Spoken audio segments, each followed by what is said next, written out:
Hello, Cho. Let's read the given question. The question says K is based 1.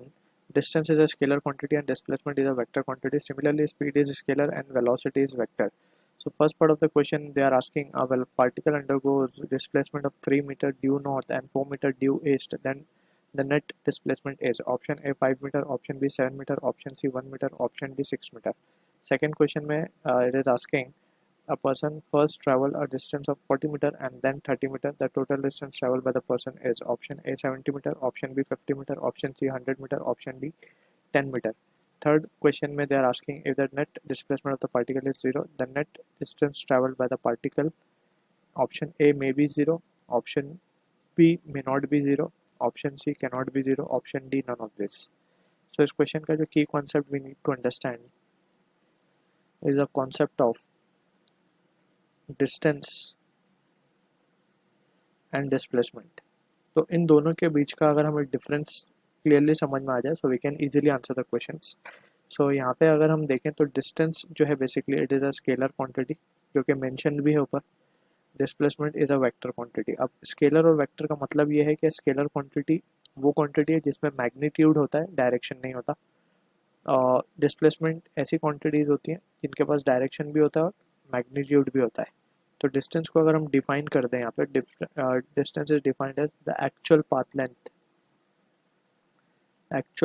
Length travelled by the body, actual path length covered by body, इसको हम कहते हैं distance. Displacement की बात करें on the other hand it is the shortest distance, it is the shortest distance between initial and final position, initial and final position. ठीक है. तो ये बेसिक डेफिनेशन के साथ we can begin with the question part. So first question में हमसे बोला गया a particle undergoes a displacement of 3 metre due north. अब हम डायरेक्शंस को यहाँ पर अगर स्पेसिफाई कर दें तो वी नो कि ये ईस्ट डायरेक्शन होता है हमारे लिए, ये वेस्ट है, this is north, this is south. तो हमसे बोला गया एक पार्टिकल जो है 3 मीटर नॉर्थ में है, जा रहा है basically 3 metre, then 4 metre east. ठीक है.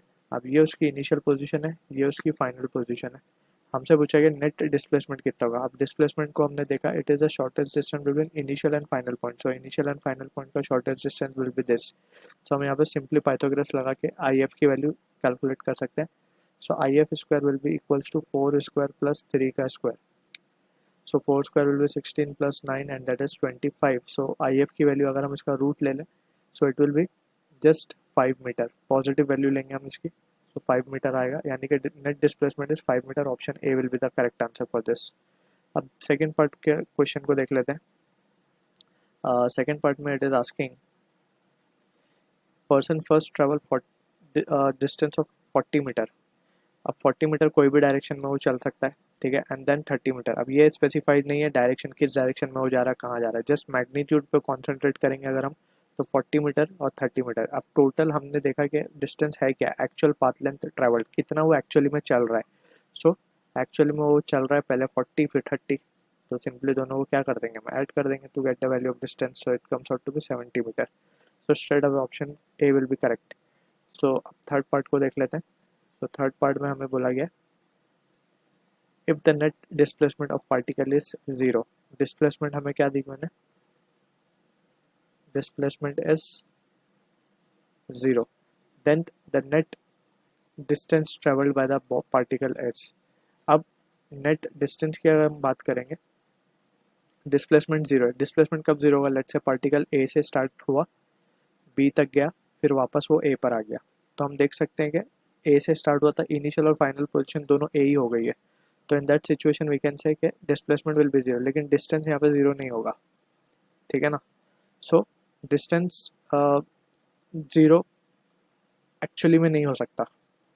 बट यहाँ पे एक केस डेवलप होता है कि when body is at rest, when body is at rest.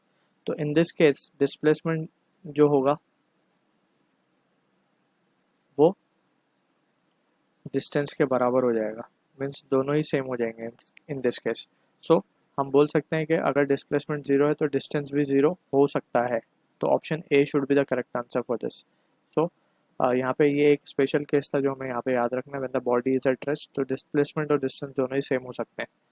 So in that situation, distance will also be zero. So I hope you understood the solution. All the best.